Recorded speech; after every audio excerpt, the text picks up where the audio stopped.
Hola, buenas tardes. En primer lugar, bienvenidos a estos diálogos entre la ciencia y las familias. Muchísimas gracias a todos los que estáis aquí asistiendo y muchas gracias sobre todo a los cuatro ponentes que luego iremos presentando, ¿no? Hoy es un día especial, es el Día Internacional del Síndrome de Dravet, ¿no? Y entonces, bueno, pues a toda la familia que constituye el síndrome de Dravet, a todos los afectados en primer lugar, a todas las familias, a todos los profesionales intervinientes, pues haceros ese reconocimiento por mi parte como director científico de Apoyo a Dravet y por toda la comunidad de Apoyo a Dravet por el esfuerzo que hacéis el día a día en el entorno de esta enfermedad. Esta es una jornada y dentro de un proyecto que va más allá del síndrome de Dravet y se centra en las epilepsias raras y complejas en general. Bienvenida a todas las familias de otro tipo de epilepsias que nos acompañan hoy. El proyecto está inmerso, o esta jornada virtual está inmersa en un proyecto más grande de todo el año, que se llama EpiHun, que es un proyecto de divulgación y humanización de la ciencia.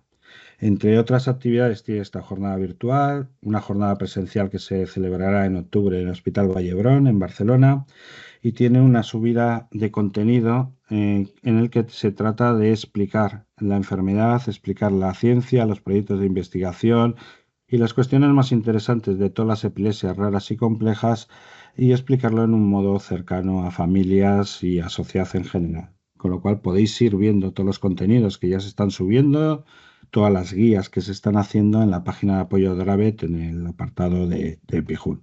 Quisiera dar un fuerte abrazo, un fuerte agradecimiento a los colaboradores económicos de este proyecto, que es un proyecto pues, muy interesante porque permite empoderar a las familias y nos permite hablar todos en el mismo idioma, ¿no? A nuestros patrocinadores, UCB, Jazz y Takida, y a nuestros colaboradores económicos Encoded, Biocodes, Nutricia y Stoke. Hoy tenemos un sistema diferente. Se les ha pedido a los ponentes que salgan un poco de lo habitual de las ponencias y hablen de una forma que llamamos diálogos en la organización de los eventos. Con lo cual, tenemos hoy con nosotros a cuatro profesionales. Tener en cuenta que los dos temas de los diálogos, el primer tema, que es el impacto cognitivo en epilepsias raras y complejas, y el segundo, el papel de las familias en la investigación, han sido elegidos por los socios de Apoyo Dravet. Y las preguntas que hoy vamos a formular y los temas que vamos a formular también lo han sido así. Por lo tanto, estamos en un sistema de cercanía, ¿no? a alguno de los problemas o necesidades que mantienen las familias, ¿no? Para el primer diálogo tenemos con nosotros a la doctora Rocío Sánchez Carpintero y al profesor John Antonio Uñavitia.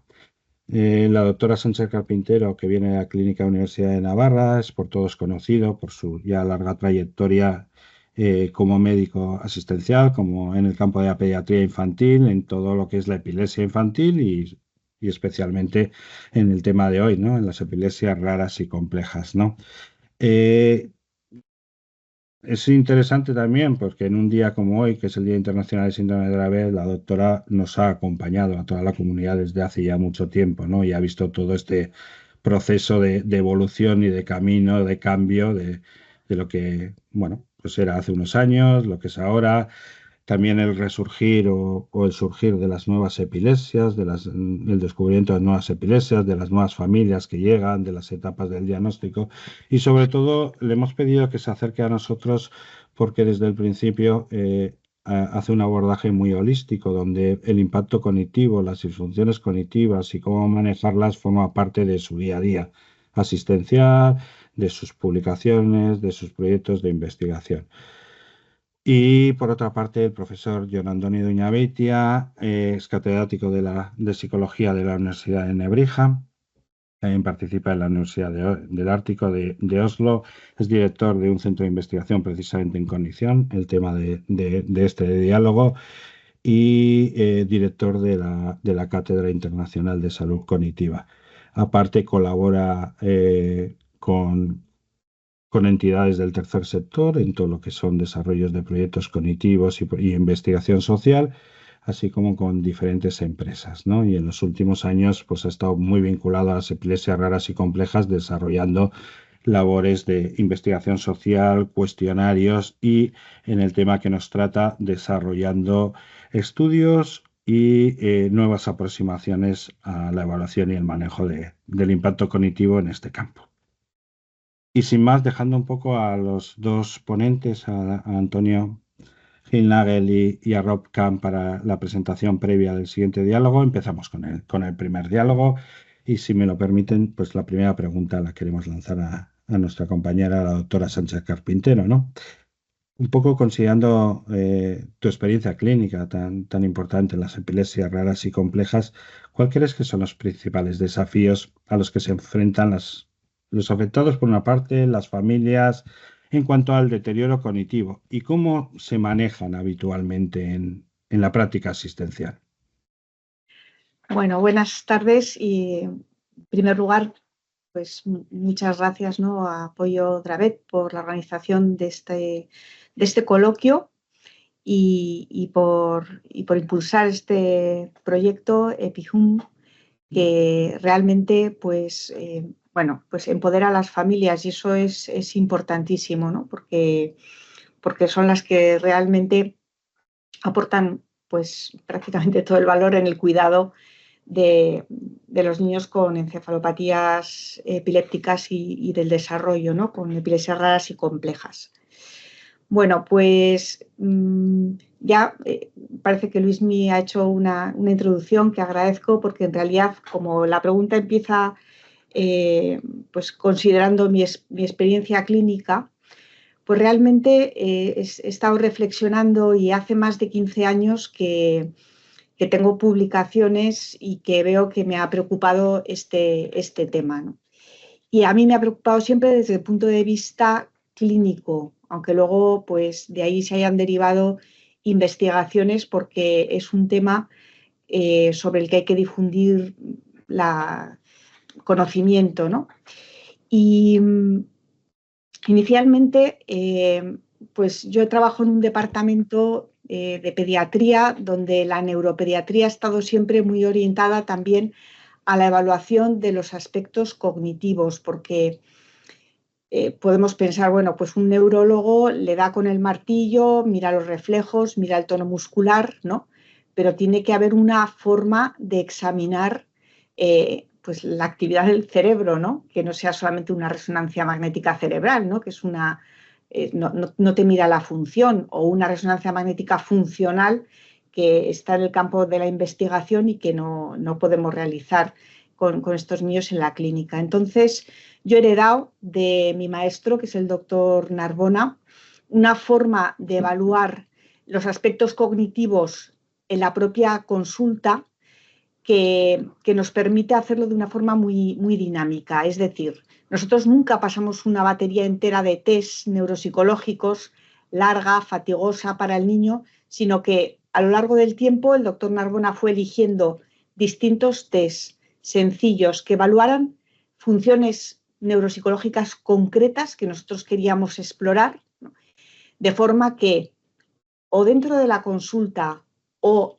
casi a la par con una psicopedagoga que trabaja con nosotros, pudiéramos hacer también una exploración pues del lenguaje, de la atención, de las habilidades visoespaciales, de la memoria, de las funciones ejecutivas, ¿no?, de una forma rápida, sencilla, pero consistente, ¿no? De hecho, mi formación en epilepsia compleja infantil, que la hice en un centro donde fundamentalmente se hacía cirugía de la epilepsia, fue de la mano de un proyecto en el que mi función era valorar las funciones atencionales en niños con epilepsias severas antes y después de cirugía de la epilepsia, ¿no? Con lo cual es un tema que tengo ya, o he tenido muy trillado, con el que tengo mucha experiencia, ¿no?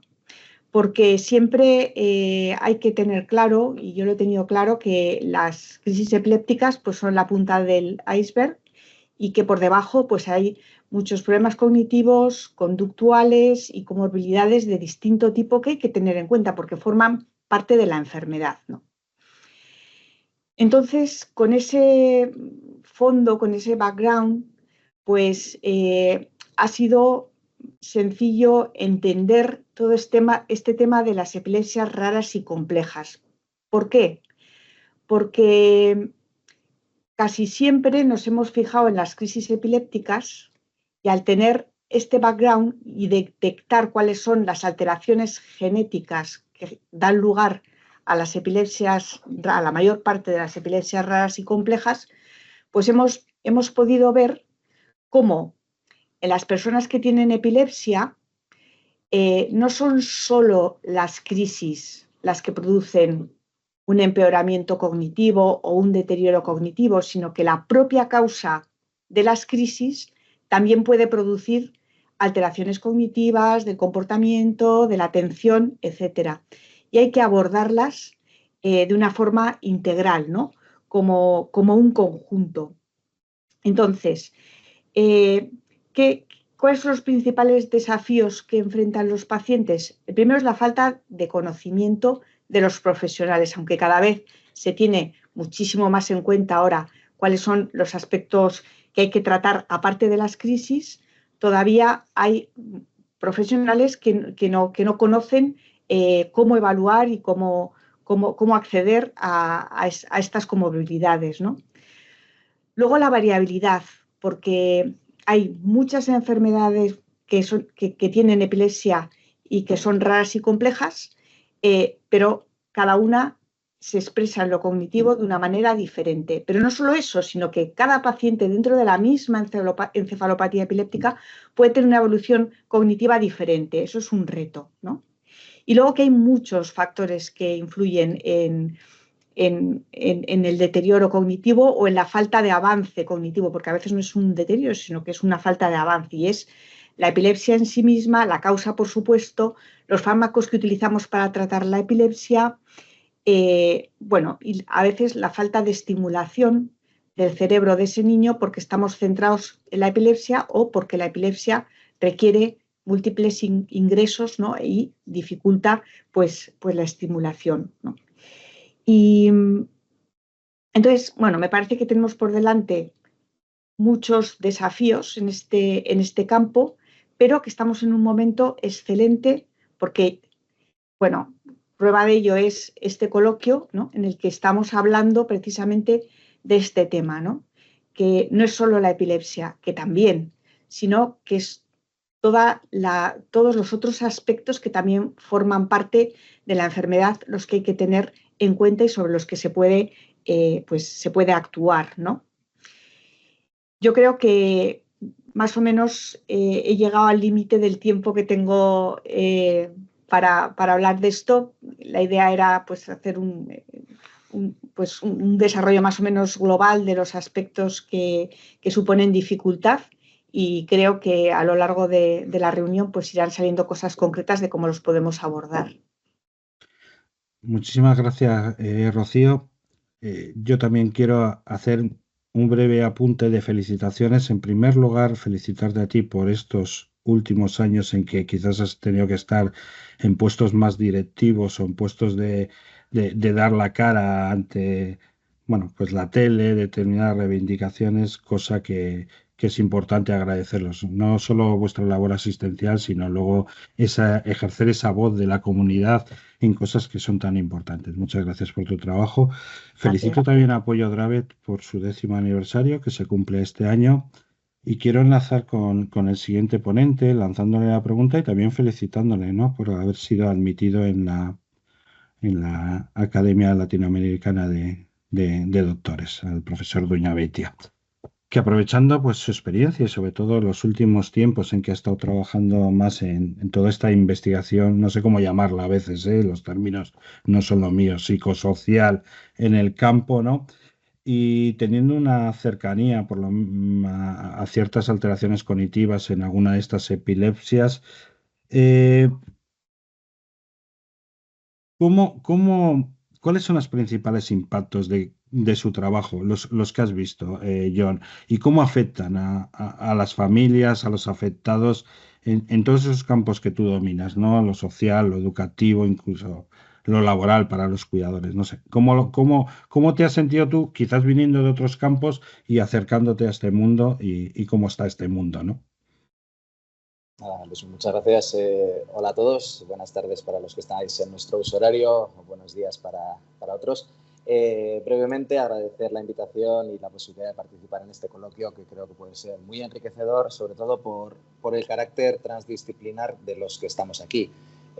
Yo soy psicólogo, yo soy científico cognitivo, es decir, se supone que la cognición es uno de mis focos de conocimiento y ese mismo foco de conocimiento es lo que me deslumbra a veces, haciéndome ver que no sabemos demasiado sobre la cognición. La hemos tratado de parcelar en diferentes ámbitos, ¿no? Pues yo creo que Rocío lo marcaba muy bien, la memoria, aspectos más perceptivos, aspectos atencionales, funciones ejecutivas que tocan un poquito de todo, la coordinación incluso. Bueno, pues todas ellas sabemos que están comprometidas de manera diferente en diferentes tipos de epilepsias y más aún lo que muy bien presentaba esas diferencias interindividuales, es decir, cada individuo funciona de manera diferente y es muy difícil llegar a números generales que apliquen a subpoblaciones. Lo que sí podemos hacer hoy en día es tener una foto bastante adecuada de las habilidades cognitivas de una persona respecto a un gran grupo de referencia, pero este grupo de referencia generalmente lo componen grupos normotípicos, con desarrollo normotípico, es decir, personas sanas que aparentemente no tienen ningún problema. Entonces, no es una comparación del todo justa, porque bueno, pues sería bueno compararnos contra los más cercanos a nosotros o con los más cercanos a nosotros, no con un grupo inalcanzable de por sí, porque sus condiciones basales son diferentes. Entonces, en este mundo es donde entramos los que hacemos ciencia cognitiva y nos damos cuenta de que no es solo sacar una foto a la conducta de la persona que representa o es la primera ventana hacia la cognición humana, sino que también tenemos que entender ese contexto holístico donde la persona está enmarcada. Es decir, por ejemplo, en el caso de los menores con epilepsias complejas o epilepsias raras, sabemos que alrededor del 70% de ellos necesitan apoyo escolar manifiesto. Es decir, necesitamos poner recursos en el sistema educativo escolar para que ayuden a estos niños y niñas a viajar mejor dentro del sistema. Esto no es tan fácil que ocurra, depende mucho de las condiciones económicas de la persona o incluso de la provincia o la comunidad autónoma donde una persona esté, porque hay más recursos destinados a educación en unos sitios que en otros, con lo cual incluso los científicos cognitivos nos vemos obligados a llegar a esta parte socioeducativa, esta realidad que a veces es la que marca la posibilidad de desarrollo mejor o peor dentro de cada individuo y solo en el caso de los menores. Luego ya, si empezamos a tener en cuenta que un menor que tiene problemas manifiestos en etapa escolar, con dificultades en algunas áreas cognitivas o en varias áreas cognitivas, que además muestra absentismo escolar por necesidades asociadas a su enfermedad, de visitas médicas, etcétera, crea cierto estigma que bueno, pues los pares, la gente que tiene alrededor en la escuela, puede interpretar de una manera errónea y bueno, reaccionar de una manera completamente negativa y descontrolada ante esa realidad del individuo. Esto genera un estigma en la persona. Este estigma después, bueno, pues es un pequeño círculo vicioso en el que el principal damnificado va a ser esa persona, no solamente a nivel cognitivo, sino también a nivel de salud mental. Y ya estamos entrando en otro terreno que tiene pues otra serie de ramificaciones que derivamos en una edad adulta en la que somos difícilmente capaces de mantener un empleo sólido, estable y continuado, o por lo menos los números así nos lo dicen, ya que también, igual que los niños tienen absentismo escolar debido a la enfermedad, bueno, pues las personas mayores tienen absentismo laboral debido a la enfermedad también y a las consecuencias de la enfermedad. Y esto vuelve a remarcar o a incidir sobre este propio estigma que está creando. Y así vemos que hay una relación bastante directa, aunque parezca muy larga, pero entre las habilidades cognitivas, las dificultades que estas carencias en habilidades cognitivas o diferencias en habilidades cognitivas implican en el ámbito educativo, lo que se genera alrededor, ese ruido negativo de la estigmatización social de la enfermedad y cómo esto puede derivar a la larga incluso en problemas ya en la edad adulta relacionadas con la economía de una persona. Muchas gracias, profesor. Vamos a entrar en un formato de una segunda parte de este diálogo en que vamos a lanzar unas preguntas a cada uno de los dos participantes en el diálogo, en el que van a participar los dos, ¿no? Y van a ser preguntas un poco porque, por ejemplo, doctora, la primera pregunta es una pregunta que nos hacen muchísimo las familias, ¿no? De lo que estoy viendo, del problema cognitivo que tiene mi hijo. Ya sé que me han explicado que la enfermedad o la epilepsia, pues, le está afectando la cabeza, pero tantos medicamentos, ¿no sería mejor quitar algunos o quitar menos, o siempre es una cosa que sale, bueno, que le preocupa a las familias. Rocío, estás en mute. Perdón, estaba en mute. Bueno, es una pregunta, la verdad es que es súper relevante y muy difícil de responder. Me parece que es una cuestión de una... o sea, se averigua con una buena relación médico-paciente y preguntando por los efectos secundarios y siguiendo muy cercanamente la introducción de medicamentos nuevos, ¿no? Muchos medicamentos supone más alteración del funcionamiento cognitivo. Siempre es mejor tener un medicamento que tener politerapia, pero a veces te preguntas, ¿no? ¿Qué es mejor tener muchas crisis y monoterapia para el funcionamiento cognitivo y de conducta? ¿O es mejor tener pocas crisis y politerapia? Bueno, pues es un equilibrio que alcanzas en cada paciente y lo tienes que hacer de forma muy individualizada. Siempre preguntando, siempre estando muy atentos a los pequeños cambios que puedas detectar al introducir un medicamento, introduciendo los medicamentos de uno en uno, sacándolos de uno en uno y preguntando no solamente por las crisis, sino también por la conducta, por el nivel de alerta, por el desempeño. Y muchas veces yo lo que hago es quitar fármacos cuando viene por primera vez un paciente a mi consulta, ¿no? con una epilepsia compleja, con las crisis más o menos controladas. Y luego también hay otro concepto muy importante que es ese equilibrio en el que uno puede pactar con la familia, ¿no? O sea, tú puedes decir, mira, prefiero tener una crisis al mes y que el niño esté alerta que tener 0 crisis en 2 años y que esté como un zombie, ¿no? Entonces, todo eso pues, depende mucho de la relación médico-paciente y es algo que hay que tener muy, muy en cuenta. Yo a veces también me manejo con niveles de fármacos antiepilépticos cuando tengo dudas, sobre todo para ver si puedo bajar, si puedo subir. Hay que tener en cuenta que hay pacientes que metabolizan muy rápido, otros que metabolizan muy lento. Cómo manejar los fármacos porque interactúan entre sí y a veces la introducción de uno puede alterar los niveles de otro y todo eso tiene sus repercusiones en la conducta, en lo cognitivo y es un tema muy relevante y que no se puede contestar de forma general, ¿no? Son los fármacos. A mí cuando me preguntan digo, no sé, no sé, pero vamos a intentar averiguarlo. Sí, yo, por aportar brevemente a esto, también creo que una de las claves en todo este viaje es que desde la propia consulta y también desde las propias familias se haga una monitorización de todos los efectos adversos que pueden venir asociados al consumo de uno o varios fármacos, porque no siempre son solamente los que están descritos en el prospecto del fármaco. Quiero decir, seguramente la parte menos trabajada son aquellas las que tienen relación con el aspecto cognitivo a más largo plazo, la reserva cognitiva, incluso ya mirando a la edad más adulta, las alteraciones de conducta manifiestas que pueden tener y que pueden relacionarse o no con eventos fortuitos o con el consumo de uno o varios fármacos. Entonces, el hecho de tener escalas para poder evaluar esto, tanto desde el ámbito clínico como desde la familia, creo que pueden objetivar un poquito más el impacto que pueden estar teniendo estos fármacos. Pues muchas gracias. Hay un tema que ha salido antes, John, que lo he intuido, pero que me parece interesante, ¿no? Cuando hablas quizás que el propio estigma que genere cierta exclusión social es un factor, si no lo he entendido mal, de deterioro del desarrollo cognitivo. Bueno, el deterioro del desarrollo emocional lo entiendo, pero también toda esa situación o ese ambiente negativo empeora el rendimiento cognitivo de los afectados, ¿no? ¿Es así? ¿Qué estrategias consideramos claves para incidir en todo eso, ¿no?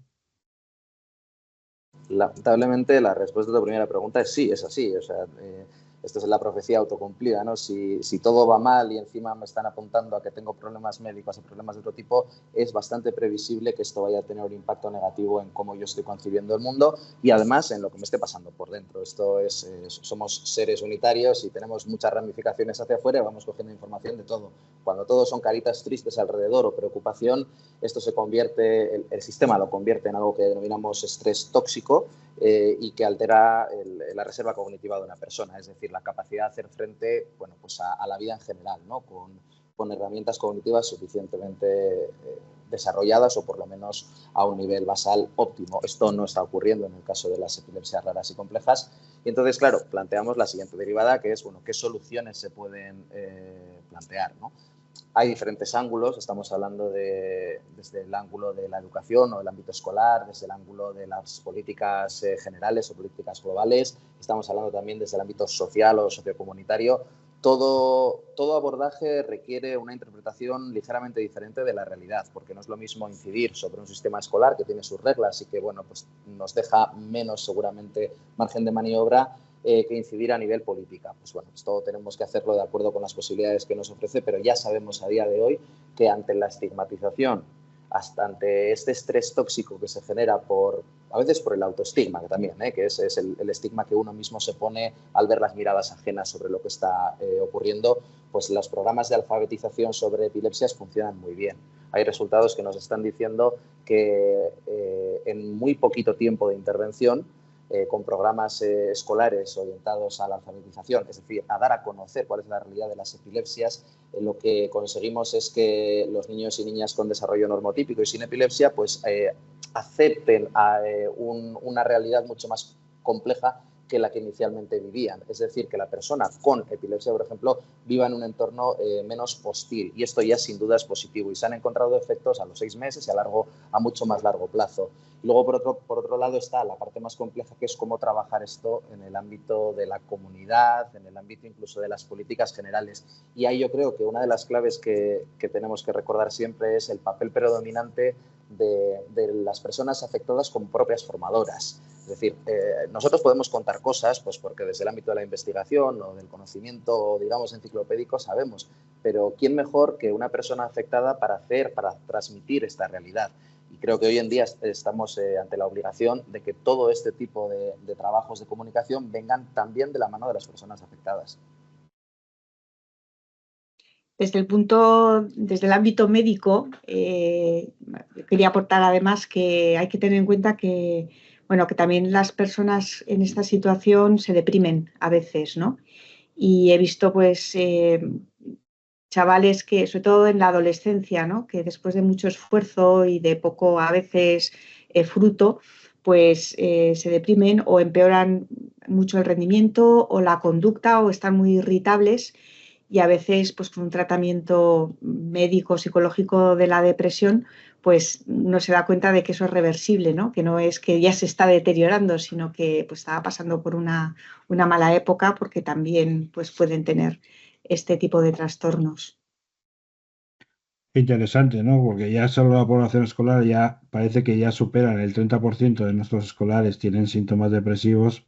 Habría que preguntar cuántos gente con epilepsia tiene, porque igual nos llevamos la mano a la cabeza por los números que se acerquen muy alto.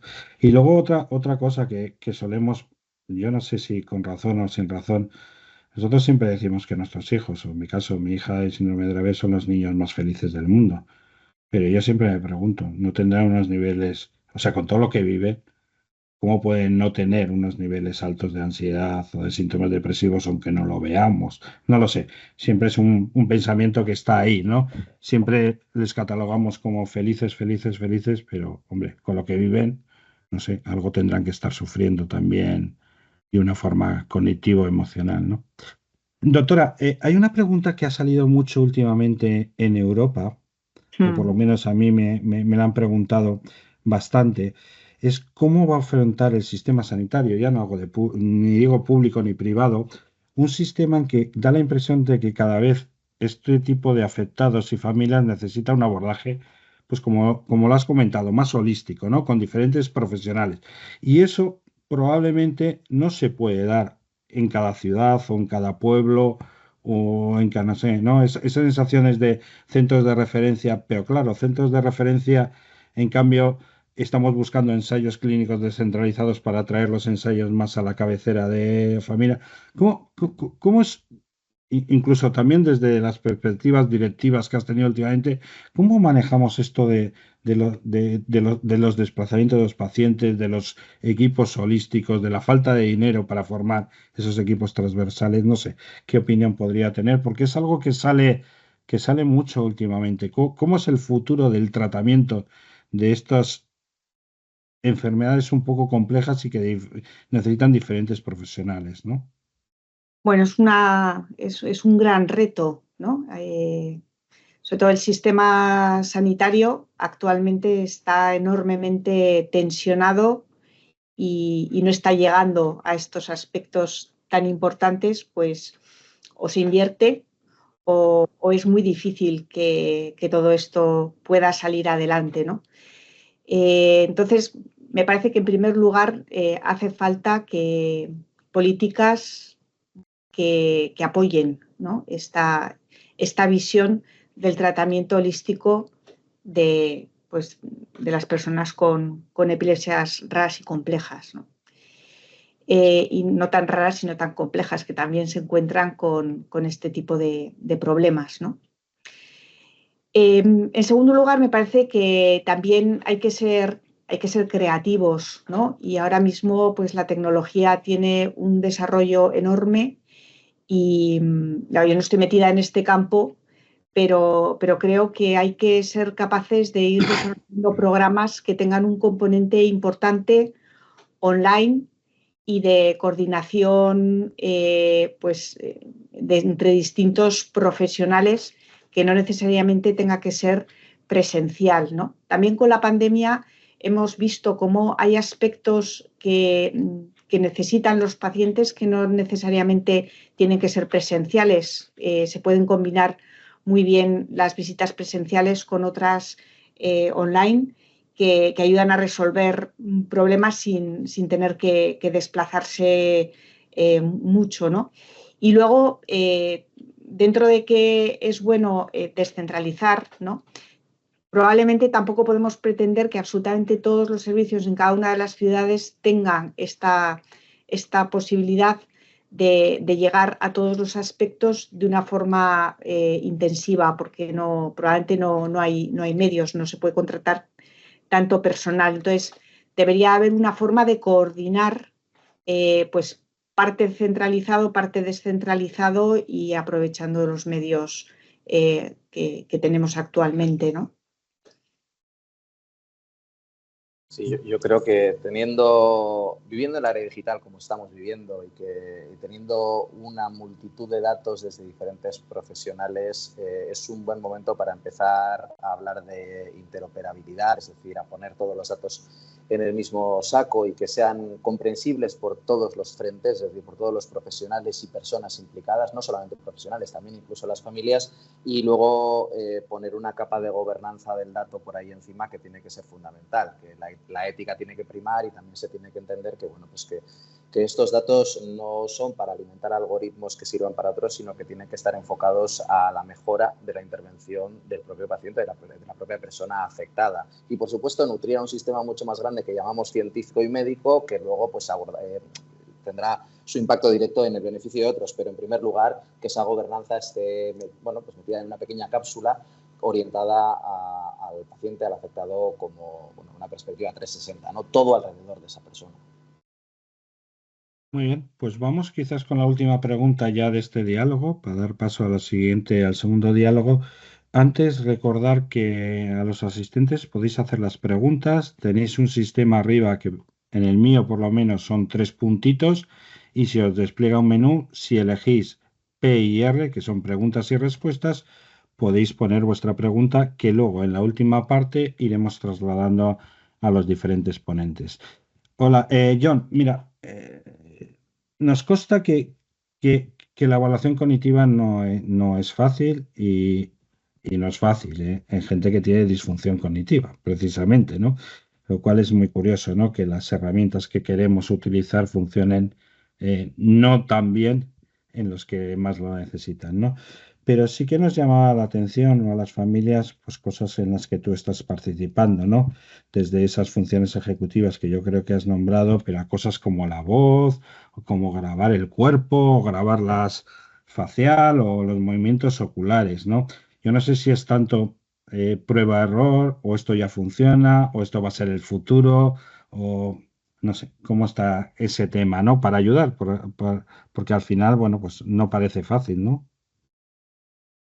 Bueno, ese es el presente porque tenemos por suerte muchos datos que ya vienen históricos de otras áreas de conocimiento no relacionadas directamente con la epilepsia, que nos están diciendo que tanto las grabaciones, los registros verbales y vocales de una persona, es decir, que lo que estoy diciendo yo ahora mismo, en el contenido que estoy diciendo y en el cómo lo estoy diciendo, bueno, pues este análisis acústico vocal de lo que una persona está emitiendo permite, a través de, bueno, pues, evidentemente análisis complejos, pero determinar algunos indicadores que apuntan directamente a disfunciones cognitivas o a disfunciones que tienen que ver con enfermedades mentales o con estados mentales alterados. Entonces, lo mismo que decíamos antes, ¿no? No solamente la memoria o la atención, sino también la depresión, el burnout, etcétera.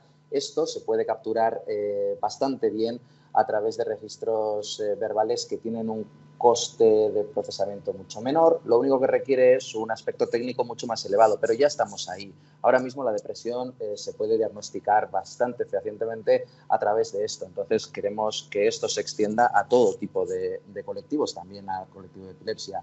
Y mencionar un estudio relacionado con los movimientos oculares que, por triviales que parezcan, evidentemente todos los que tenemos la posibilidad de ver, pues movemos los ojos para obtener información de nuestro contexto, pero es que justo ahora, en junio de este mes, de 2025, acaba de salir un estudio publicado con niños pequeños durante el primer año de vida con epilepsia, diferentes tipos de epilepsia, y lo que han visto es que el patrón, la conducta ocular de estos niños durante los 3 a 10 meses de edad, es decir, en el primer año de vida, es un claro predictor de cuál va a ser su desarrollo, su neurodesarrollo posterior ya a los 2 años. Es decir, somos capaces de acertar bastante bien con el patrón de cómo sus ojos se están moviendo, una tarea bastante simple que se puede hacer siempre y cuando tengas el equipamiento para grabar y analizar esto. Bueno, pues saber bastante bien cómo va a comportarse cognitivamente a posteriori. Es decir, por resumir mucho, estamos intentando llevar a la parte más fisiológica, psicofisiológica de la persona, todos los aspectos neurocognitivos, de tal manera que cada vez necesitemos menos o dependamos menos de tests entendidos en el sentido clásico y nos acerquemos más a cómo el cuerpo reacciona ante lo que tenemos alrededor. Sí, la verdad es que ya hay, también por ejemplo con autismo hay estudios, ¿no?, de cómo de grabación de los movimientos oculares, y ahora mismo con la inteligencia artificial analizar todos esos datos es mucho más rápido, ¿no? Yo pienso en hay desde hace ya pues más de 20 años la posibilidad de, analizando visualmente, o sea, no una máquina, sino un médico entrenado, cómo son los movimientos del recién nacido o del lactante pequeño que tiene, por ejemplo, antecedente de prematuridad, puedes predecir con bastante fiabilidad si va a desarrollar o no parálisis cerebral, ¿no? Todo esto efectivamente va a acelerar mucho la posibilidad de hacer un diagnóstico además probablemente más objetivo, ¿no? Y efectivamente también quiero insistir en este dato tan importante, ¿no?, de tener una capa de gobernanza ética, ¿no?, que nos permita utilizar todos esos datos única y exclusivamente para mejorar el diagnóstico y el tratamiento, ¿no? Muy bien, muy interesante. Muchísimas gracias a los dos por esta primera parte. Pues luego habrá otra tercera parte después del diálogo en que iremos contestando otras preguntas de una manera más rápida, y también será el momento de sacar otros temas. Siempre estos espacios lo que tiene es que vamos demasiado rápido, y vamos saltando de un tema a otro, pero realmente ha sido muy interesante. Pasamos entonces al diálogo 2, primero agradecemos su presencia aquí y damos la bienvenida a las dos personas que participarán en el diálogo, el doctor Antonio Gilnagel y Rob Camp. El doctor viene del Hospital Ruber Internacional de Madrid, es responsable de su unidad de epilepsia. una de las razones por las que le hemos invitado a dar repito, este tema que las familias estaban pues deseando oír hablar, porque es elegido por ellos, es su gran experiencia en los últimos, casi prácticamente en todos los ensayos clínicos que se han desarrollado en epilepsias raras y complejas, por una parte, en desarrollo de fármacos. También porque, a mi entender, tiene una aproximación a lo que es la investigación y la participación de las familias también desde otros puntos de vista también muy holístico, porque ha asistido también a esa revolución en los últimos años de lo que es la cirugía de la epilepsia, que es una revolución tecnológica, pero también es una revolución humana y con una gran contribución también a desarrollos de otra investigación, siempre con una mentalidad muy abierta, ¿no? Eh, y por otra parte, Rob Camp es un perfil que nos interesaba que estuviera con nosotros porque lleva casi, no sé si lo digo mal, igual casi 30 años, igual le pongo No demasiado digas, viejo, no digas, no. ¿Cuántos? No. trabajando con los pacientes, con los afectados, con las familias, formándoles, acompañándoles, mentorizándoles, con ese objetivo que a veces decimos de empoderamiento, pero sobre todo que yo lo traslado mucho más fácil, es decir, abriendo caminos para que la voz de las familias y de los afectados estén en toda la enfermedad, incluido y principalmente en el desarrollo de fármacos, ¿no? Primero desde Eurordis y todo lo que se hizo, y ahora desde Eupathy Spine. Yo he tenido la suerte de ser mentorizado por él, de ser guiado, y la verdad es que luego nos hablará un poquito más, pero esa labor, ¿no? De decir, yo creo que salía también en el diálogo anterior, ¿no? Cuando las familias y los afectados pueden trasladar lo que están viviendo, ¿no? Pues en este caso, cuando pueden participar en los procesos de co-creación, de diseño, de análisis, pues todas las cosas salen mejor, incluidas en el desarrollo de fármacos, ¿no? Y sin más, pues empezamos con el mismo sistema que antes, una pregunta inicial para cada uno y luego un par de preguntas, un poco de diálogo, ¿no? Empezábamos con el doctor, con Antonio. Bueno, lo primero que nos preguntaban las familias es que querían un poco a un experto que haya participado mucho en ensayos clínicos, que le contarán brevemente al final, porque sigue habiendo bastante desconocimiento entre las familias y sigue siendo para algunos un punto de estrés, ¿no? Participo, no participo, ¿qué es eso de ensayo clínico? ¿Qué tengo que hacer? ¿Qué van a hacer con mi niño? ¿Qué no le van a hacer? Entonces, nos pedían que te preguntáramos una breve aproximación a eso, qué es un ensayo clínico, qué beneficios se obtienen o qué es cómo funciona realmente en la práctica, ¿no? Gracias, Luismi, por la invitación y por poder explicar lo que es un ensayo clínico, que efectivamente es algo que en el ámbito de las enfermedades infrecuentes, de las encefalopatías epilépticas, es importante conocer, puesto que partimos de la base que son enfermedades sin un tratamiento muy eficaz en muchas ocasiones y, por lo tanto, para muchas familias las expectativas de mejorar están puestas más en terapias innovadoras, en lo que todavía no está disponible. Y para ello es importante que se entienda por qué se hacen los ensayos clínicos. Los ensayos clínicos se realizan por una necesidad legal.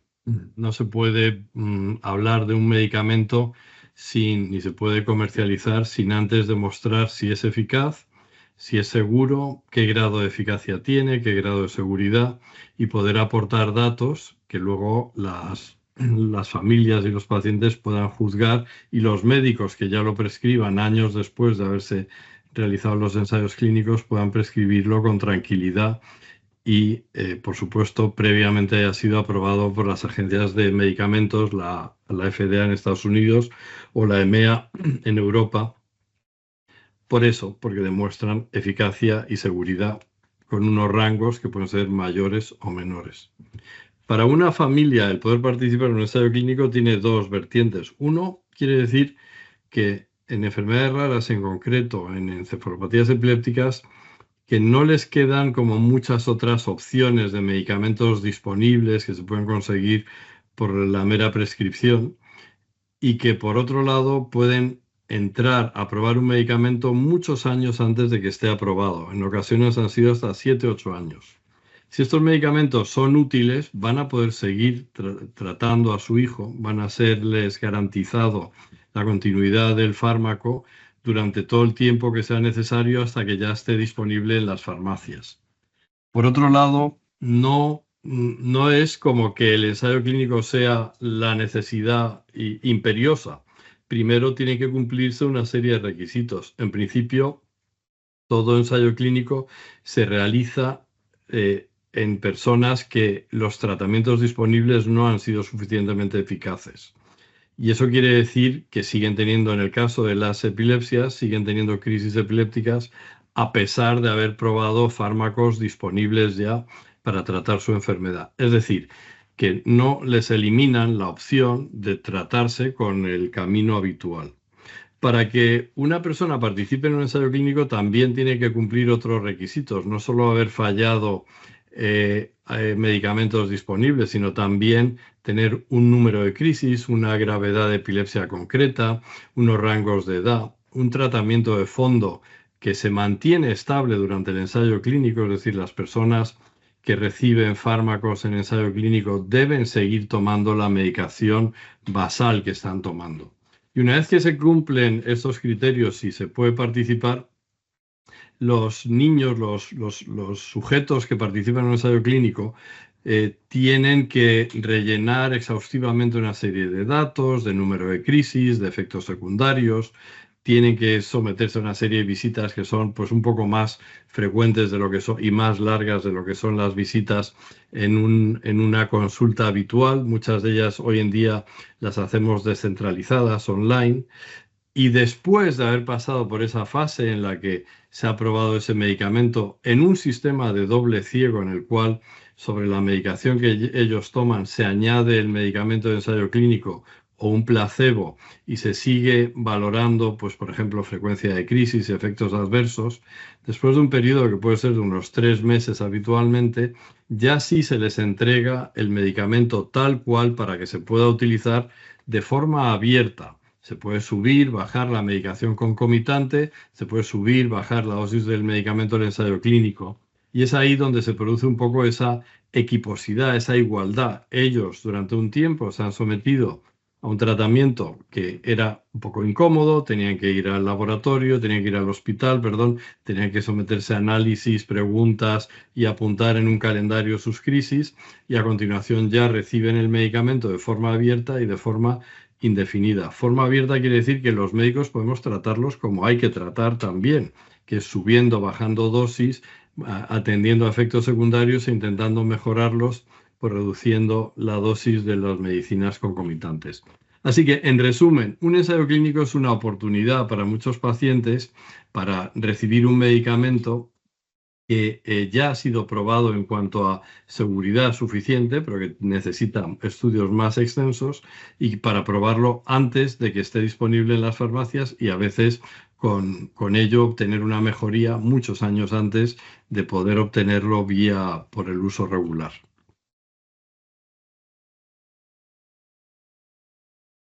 Muchas gracias, Antonio.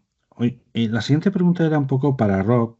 Dentro de eso que hemos intentado contar, que seguramente hemos explicado muy bien, que es la formación y la capacitación de las familias en este caso, ¿podrías contarnos un poco más cómo se hace eso en la práctica para que la gente lo pueda entender, ¿no? Porque formarse a veces es una palabra demasiado amplia para entenderlo en la práctica. ¿Y qué crees de esos programas en que estás trabajando con ellos? ¿Qué beneficios hay para las propias familias y qué beneficios entiendes que son para los equipos de investigación o las empresas farmacéuticas o quien se va a beneficiar de ese empoderamiento, ¿no?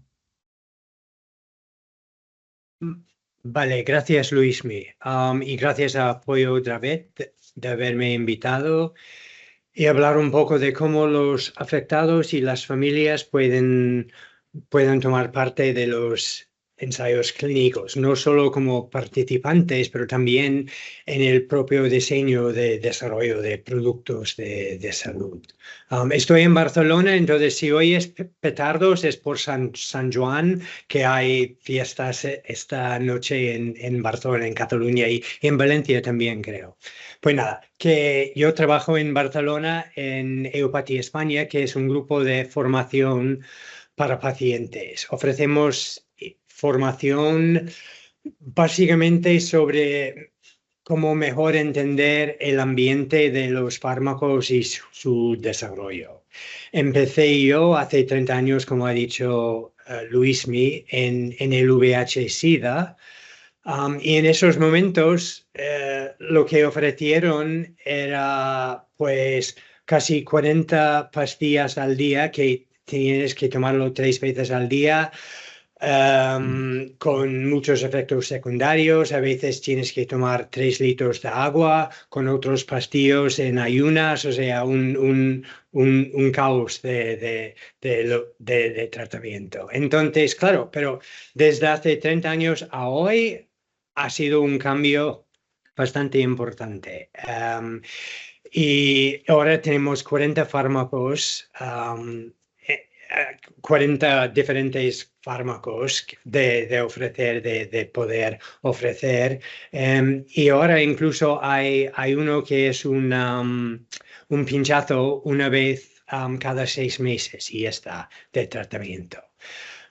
Con bastante menos efectos secundarios. Y yo creo que en parte, claro, solo en parte, pero una parte importante es que las empresas, las compañías siempre hablaron con los pacientes sobre cómo mejorar sus ensayos clínicos, lo que querían ofrecer a los pacientes, etc.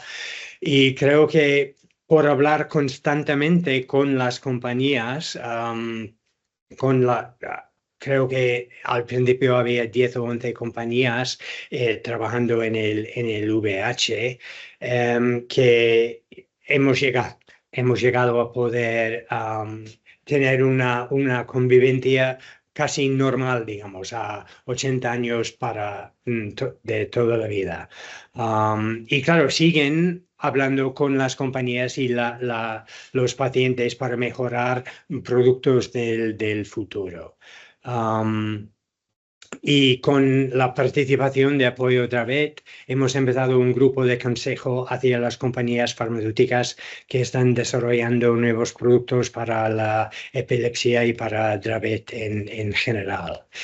Y en la escuela de la Academia Abierta que usamos en EUPATI España son básicamente de información abierta a todo el mundo ya en línea de Eurordis, que es un grupo, una asociación de pacientes en Francia, pero es un grupo internacional sobre investigación y desarrollo de medicamentos. Intentamos formar a los pacientes y a sus aliados sobre qué es un ensayo clínico, cómo decidir si es bueno o malo, cómo tomar parte, si es a por dónde vamos o no, si podemos ayudar a explicarlo mejor de alguna forma a los pacientes. Y es un aprendizaje bastante inclusivo, o sea, está ya en 7 idiomas en línea, que, o sea, antes era solo en inglés, ahora está en 7 idiomas. Y claro, hay vídeos y infográficas y todo sobre diferentes partes del ensayo clínico, como he dicho, riesgo, beneficio, etc. Inclusión, exclusión de un ensayo. Y hay, pues, expertos de todo el mundo, principalmente de Europa, explicando también en forma de vídeo en YouTube, subtitulados para todo el público, digamos. Y el acceso del entrenamiento de la formación es flexible. Si lo haces en línea, vas a tu propio ritmo en cualquier momento del día, y etcétera. En los CABs, por ejemplo, con Dravet, lo que hemos hecho es ofrecer de leer un módulo, un capítulo de la formación durante un mes y luego tener una llamada, un webinar para explicar dudas, etcétera, de lo que hemos entendido de, por ejemplo, como he dicho, de riesgo-beneficio. Y esto dura 11 meses, es bastante completo solo en términos de que es un ensayo clínico. Y si eres paciente y cuidador, representante de pacientes o profesional de la salud, los cursos están diseñados para ayudar en que entiendas un poco mejor la información que se puede necesitar para ayudar, para hablar con las compañías. También, solo quiero mencionar y me callo, pero también creo que las compañías también necesitan ayuda, necesitan formación en cómo hablar con los pacientes, porque a veces, en mi experiencia, a veces es la primera vez que una compañía conoce físicamente a padres o madres o personas con la enfermedad en vida y en directo. Y a veces es un poco sorprendente que sigue hoy en día que las compañías están en su parte y no se mezclan muy bien con los pacientes, y lo mismo que otro apartado con los médicos. Creo que estamos intentando colaborar un poco más con todos para que sea más, bueno, por lo menos que sea más accesible para los pacientes. Muchas gracias, Rob. Me permito recordar que tenéis el PIR para hacer las preguntas, pero ya estoy viendo algunas preguntas que son como muy específicas, son casos clínicos que no son objeto de aquí, pero recogeremos esas preguntas y de alguna forma intentaremos ayudar, ¿no? Porque aquí no es no va a haber espacio para contar un caso clínico, qué diagnóstico hay que hacer, qué pruebas hay que hacer, como a veces estáis preguntando, pero no os preocupéis, si las preguntas que no se puedan responder, pues de alguna forma le daremos una vuelta después. Doctor, hay un tema que últimamente ha salido, que no sé si es que preocupa o ilusiona, o por partes iguales, que es un poco eso que se llama ensayo clínico descentralizado, en el sentido de que parece ser o que pueda haber una historia en que en el ensayo ya no haya que moverse tanto, que puedan ir pruebas a casa, que incluso algún personal pueda ir.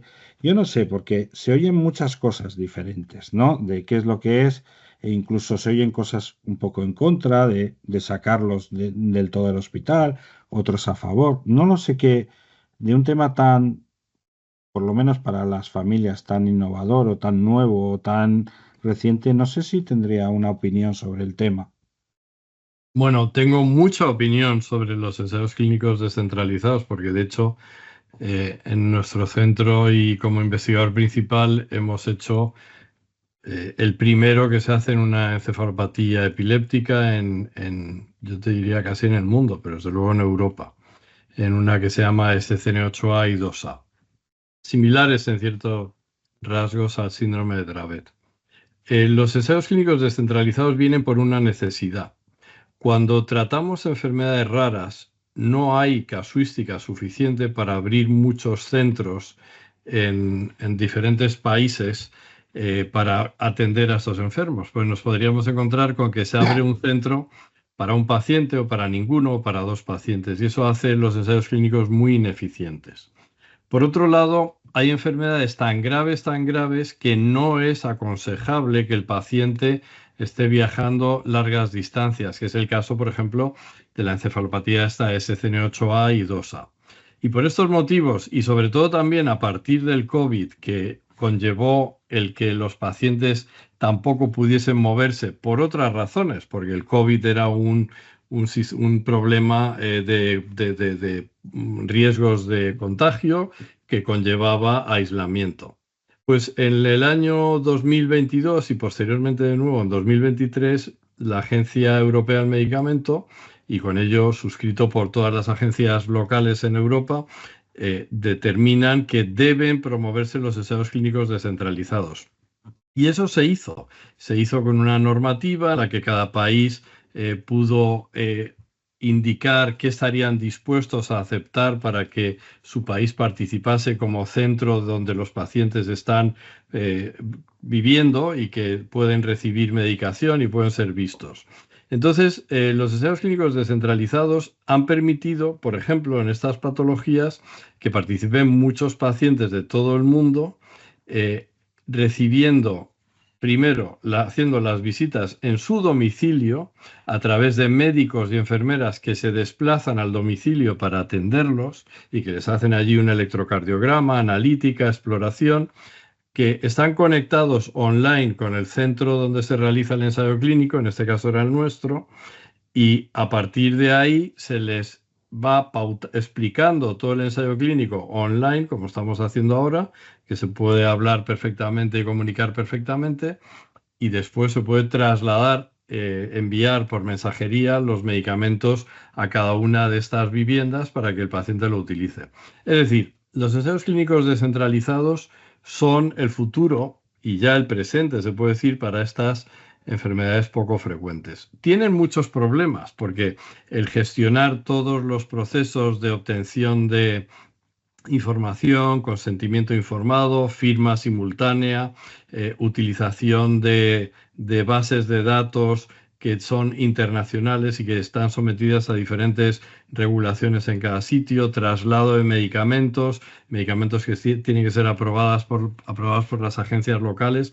Es decir, tienen muchas trabas todavía que yo creo que se irán resolviendo en cuestión de meses o en poco tiempo, y los ensayos clínicos descentralizados serán probablemente lo que va a permitir que enfermedades poco frecuentes, como son muchas encefalopatías epilépticas, se pueda investigar de una manera eficiente, buscar remedios, tratamientos eficientes y de una manera eficiente. Así que sí es importante que se trabaje con ellos. Rob, de este tema, porque tú has estado en la misma mesa conmigo, que muchas veces planteabas o planteábamos, ¿no? Oye, pero esto lo puedes hacer con una llamada de teléfono, esto lo puedes hacer, y siempre surgía el mismo tema enfrente, ¿no? De la empresa farmacéutica, ya, pero eso no va a tragar, no va a pasar. Esto cambia, ¿no, Rob? Cambia un poco el paradigma, o cambia, ¿no? Cambian muchas cosas, ¿no? Sí, está cambiando poco a poco. O sea, todavía tienes razón que las compañías son más, digamos, cómodas haciéndolo del antiguo formulario, digamos. Pero sí, cada día más están preparados de por lo menos pensar en usar nuevas ideas en construir sus ensayos clínicos.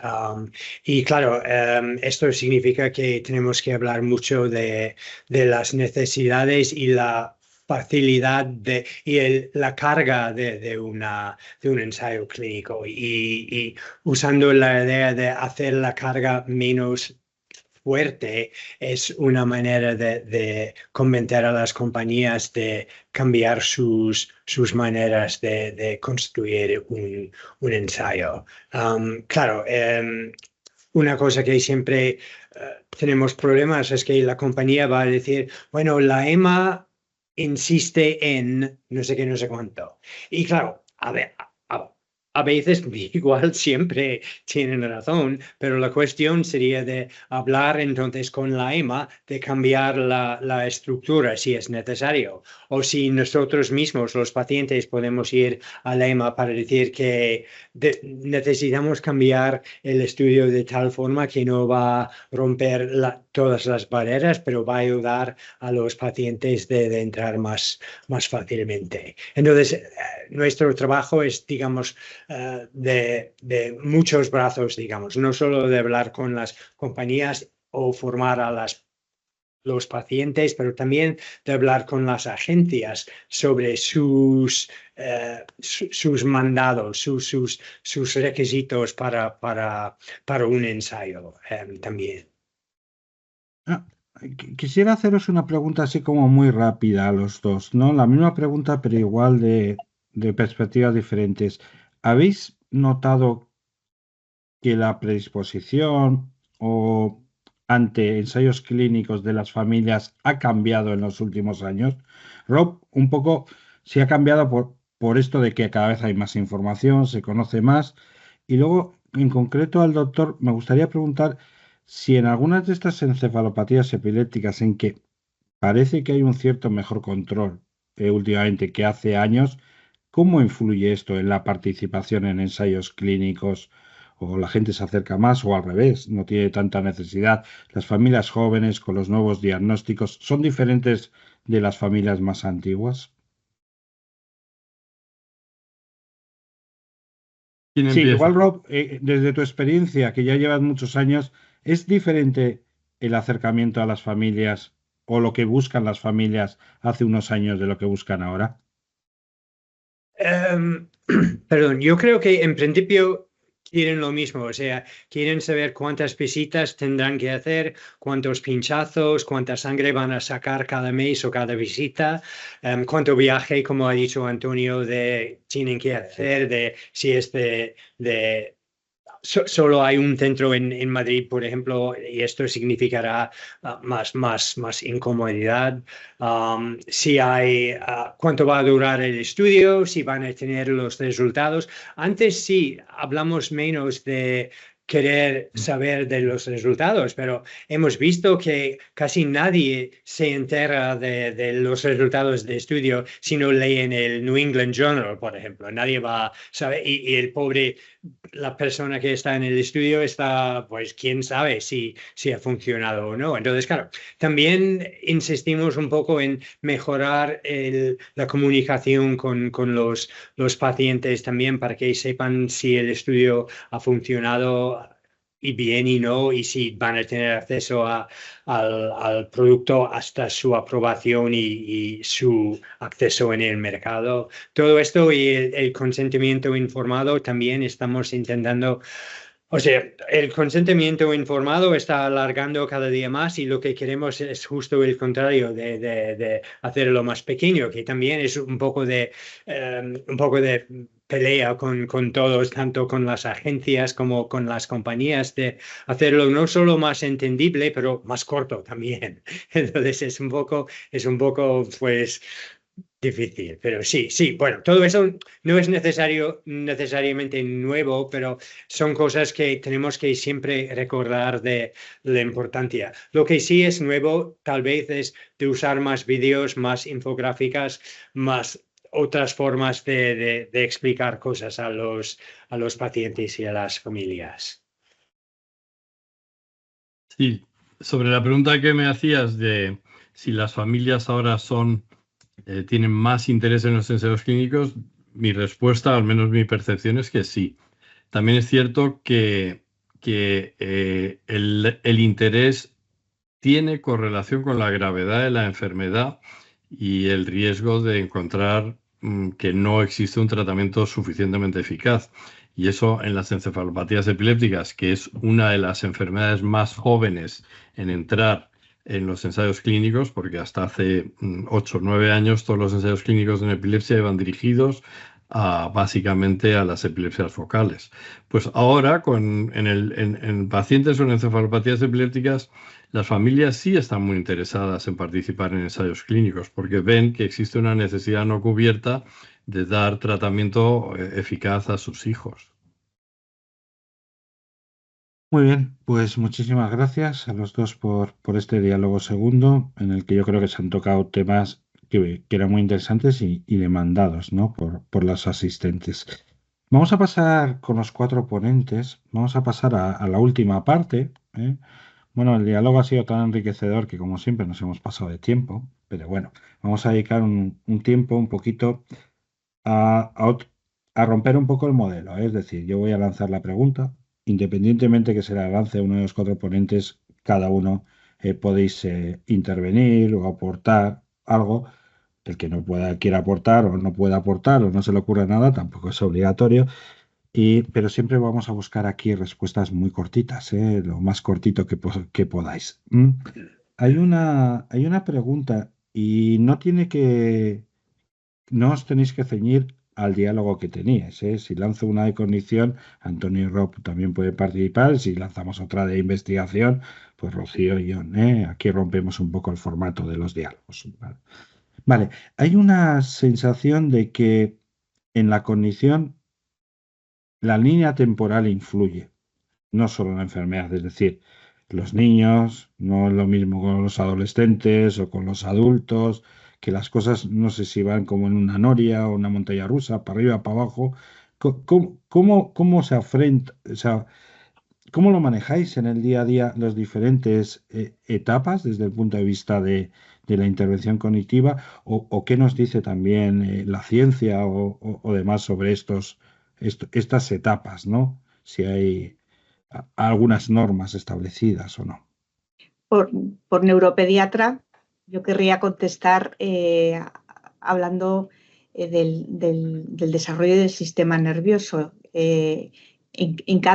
Hasta entrada la tercera década de la vida, el sistema nervioso está desarrollándose todavía. Y entonces, lógicamente, los primeros años en los que está menos desarrollado y la interacción con el entorno va a ser clave, pues está la atención temprana, ¿no? Luego ya está todo el apoyo en el aprendizaje, la conducta y el desarrollo de la personalidad más en el adolescente, ¿no? Tienen las mismas etapas que en un desarrollo normotípico y hay que tenerlas en cuenta, ¿no? Yo estresaría, sobre todo haría hincapié en la atención temprana, ¿no? En la intervención temprana, en el apoyo al desarrollo en los primeros 3-4 años de vida, ¿no? Pero sin dejar, por supuesto, de acompañar en todas las demás etapas.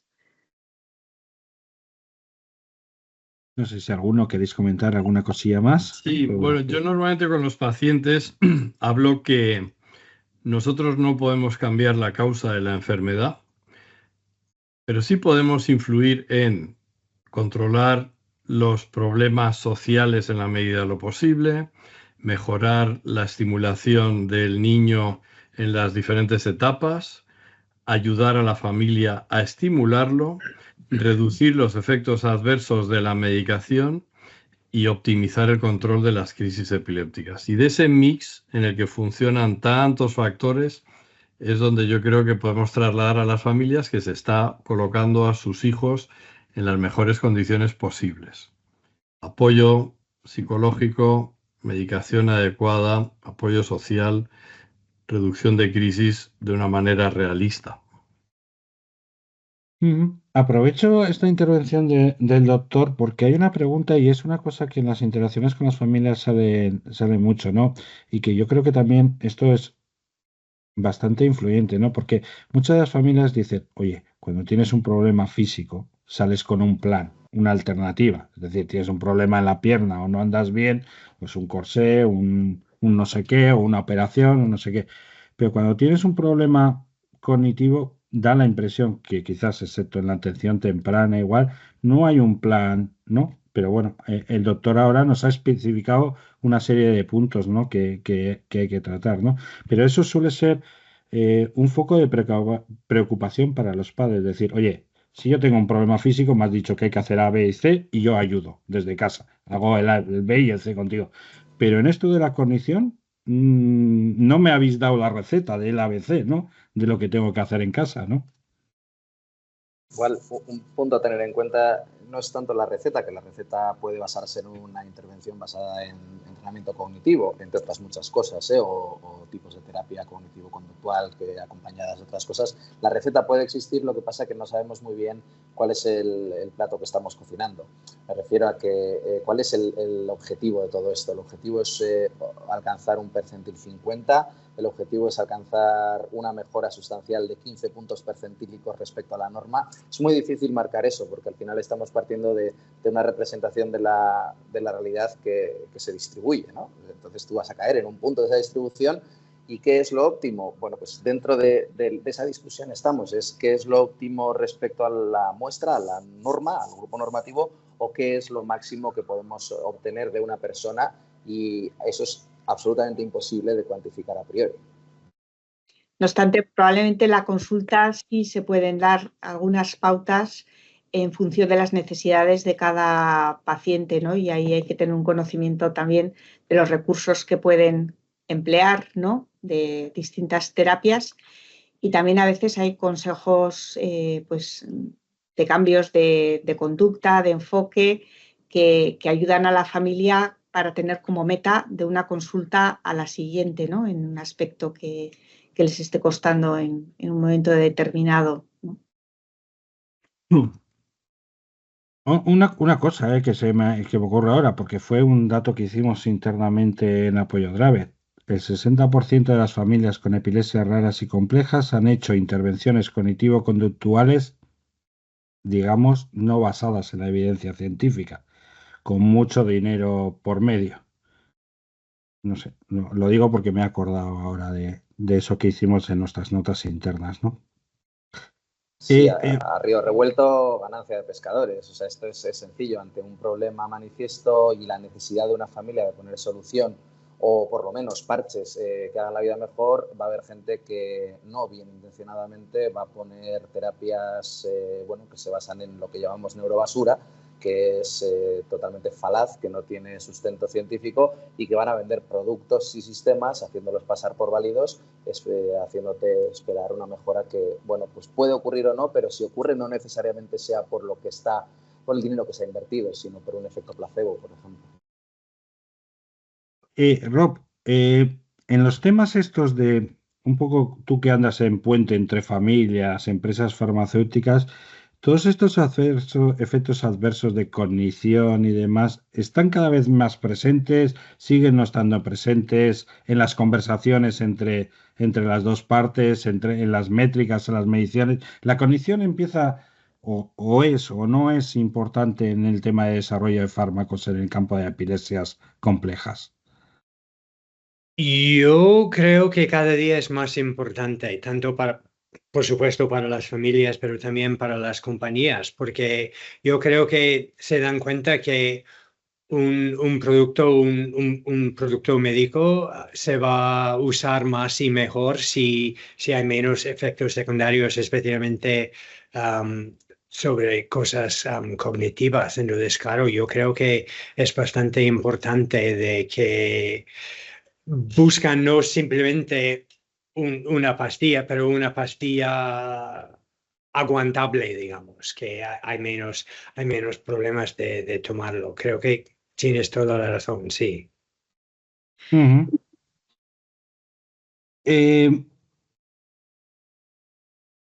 Igual a los doctores o así. Hay mucha diferencia entre los ensayos más clásicos que teníamos de desarrollo de fármacos y todos estos ensayos que parece que nos vienen de terapias genéticas o de aproximaciones, digo, en la forma de afrontar y en la forma de involucrar a las familias y en la forma de manejarlos. ¿Lo veis un salto cualitativo diferente, por decirlo de alguna forma, o sigue estando el 80% más o menos parecido, ¿no? Yo diría que hay un salto importante, sobre todo en el planteamiento que se habla con las familias a la hora de entrar en este tipo de ensayos, ¿no? Porque, por un lado, tienen un potencial modificador de la causa que es un potencial que no ha existido en los tratamientos previos para las epilepsias raras y complejas, ¿no?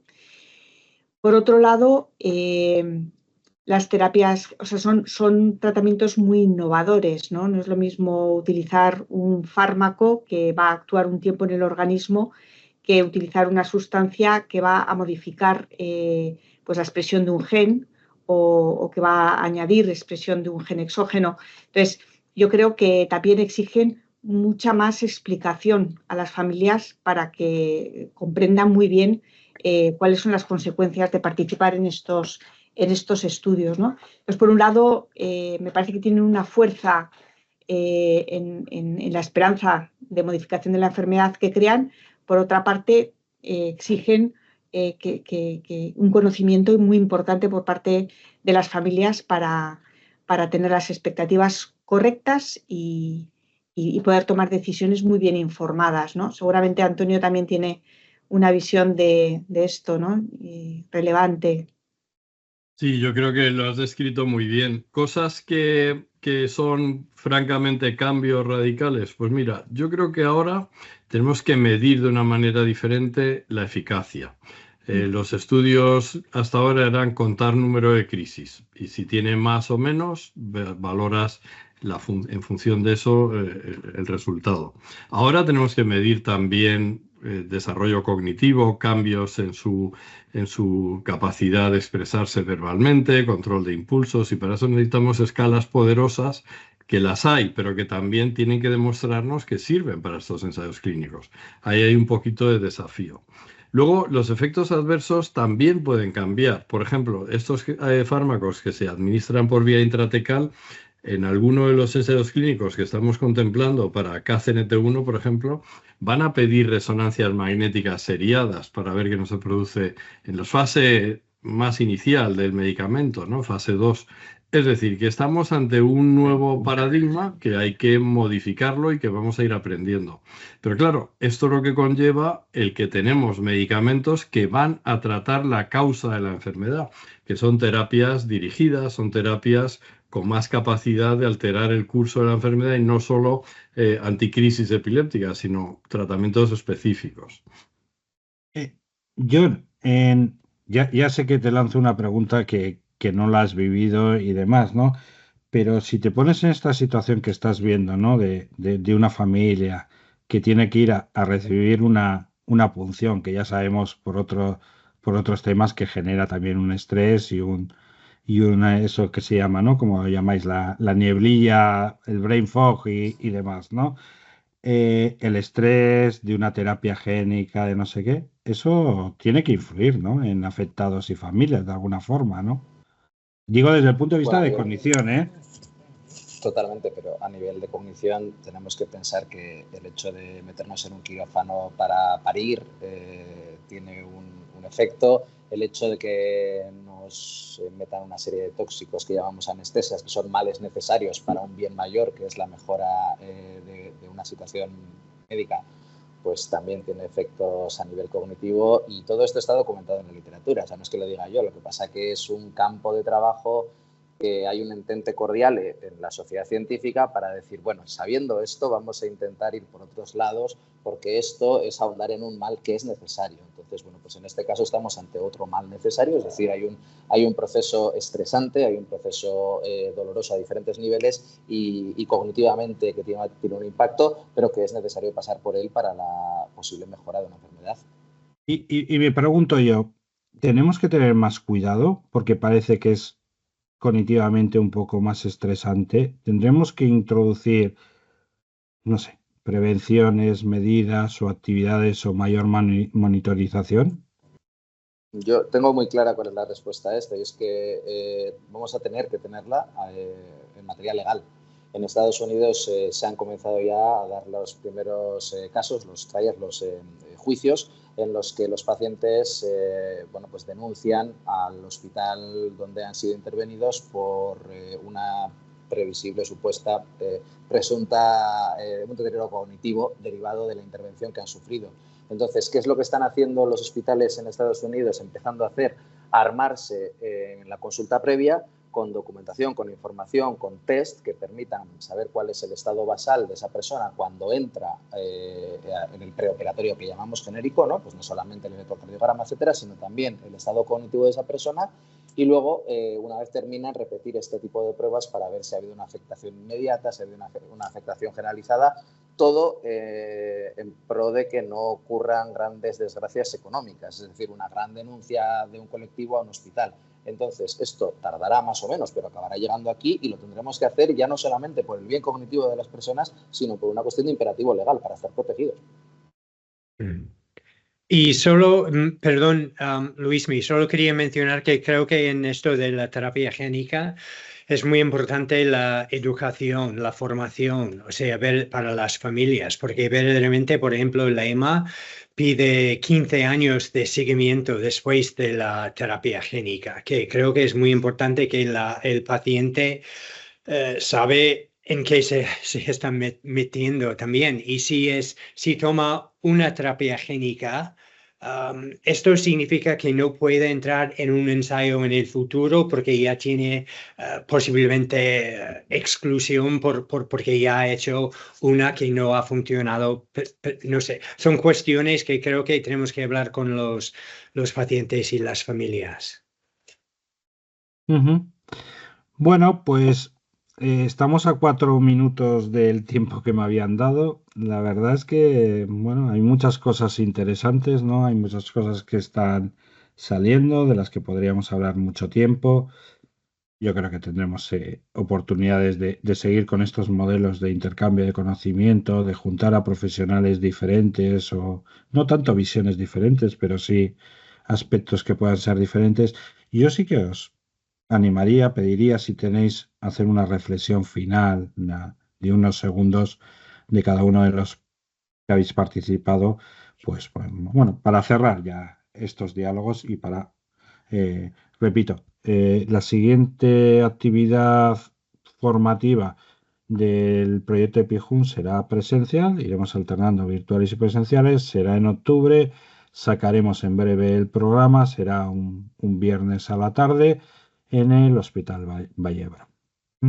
Entonces, no sé si queréis animaros y si no, lo vamos cerrando a comentar algo que os haya llamado la atención o que si os ha olvidado comentar o lo que queráis.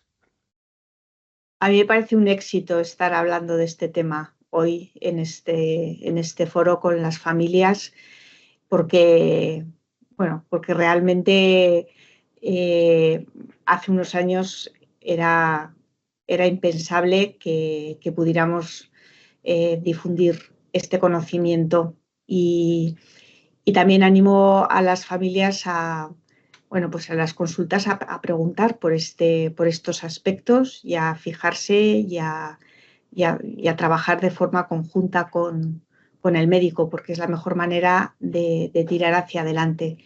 Y luego, pues ante las terapias que vienen, también animo a ser prudentes, a informarse bien, pero también a no tener miedo de asumir pues, posibilidades de cura que ofrezcan unas garantías, ¿no?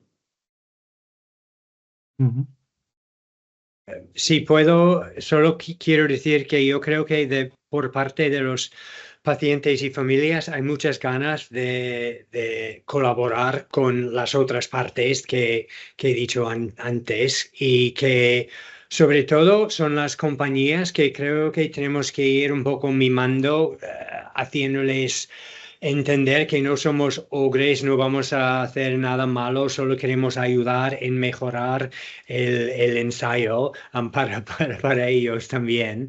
Entonces, simplemente que es cuestión de que quieren abrir los oídos un poco. Es verdad que hay regulaciones muy importantes de parte de cada país en cuanto pueden hablar directamente con los pacientes o con las familias, pero hay maneras que podemos hacerlo tranquilamente y francamente para lograr un mejor estudio y ojalá un mejor tratamiento. Yo sí puedo añadir nada brevemente, porque sé que estamos fuera de tiempo, Luismi. Creo que este tipo de diálogos son obviamente necesarios, pero creo que están incompletos si no incorporamos o si no se incorporan agentes sociales y políticos. Creo que el cambio viene cuando todos nos demos de la mano y empecemos a centrarnos, ceder posiciones, entender que hay una posición principal que es la del afectado en el centro de todo y su familia. Entonces, en el momento en el que entendamos eso, ya nos despojamos un poco de los límites autoimpuestos muchas veces y colaboraremos de manera más efectiva. Vale, pues muchísimas gracias a los ponentes, a todos los asistentes. Espero que este a veces intento de apoyo grave de moverse en situaciones diferentes, de probar método ensayo-error, que muchas cosas no salen y otras salen mejor, pues esté dando algunos resultados en lo que es la transferencia del conocimiento, que es una línea importante de apoyo grave, que en el fondo lo que quiere decir es que empecemos a intercambiar conocimiento entre todas las partes implicadas. Sin más, repitiendo que algunas de las preguntas que hay ahí son muy específicas, pero voy a intentar hablar con los organizadores y que me las pasen y que de alguna forma os pueda contestar con la ayuda de otras personas, pues las dudas que teníais y que manifestabais en las preguntas, agradeciéndoos a todos la asistencia, vuestras opiniones, conocimientos. Invitaros a seguir a Apoyo Driver en su web porque hará, y en sus redes, porque hará referencia a esta actividad y a otras actividades. Y nada, pues que nos vemos en la siguiente y como siempre, muy, muy, muy agradecido a los pobres que siempre les pedimos su tiempo, ¿no? A los doctores y a los profesionales que al final los tenemos un día a estas horas, pues aquí, ¿no? Renunciando a parte de vuestra vida por acompañarnos en esta aventura que no siempre es fácil, que es dura para los que somos afectados y familias y que simplemente que estéis con nosotros pues la hace un poco más ligera. Muchísimas gracias. Gracias. Gracias a todos.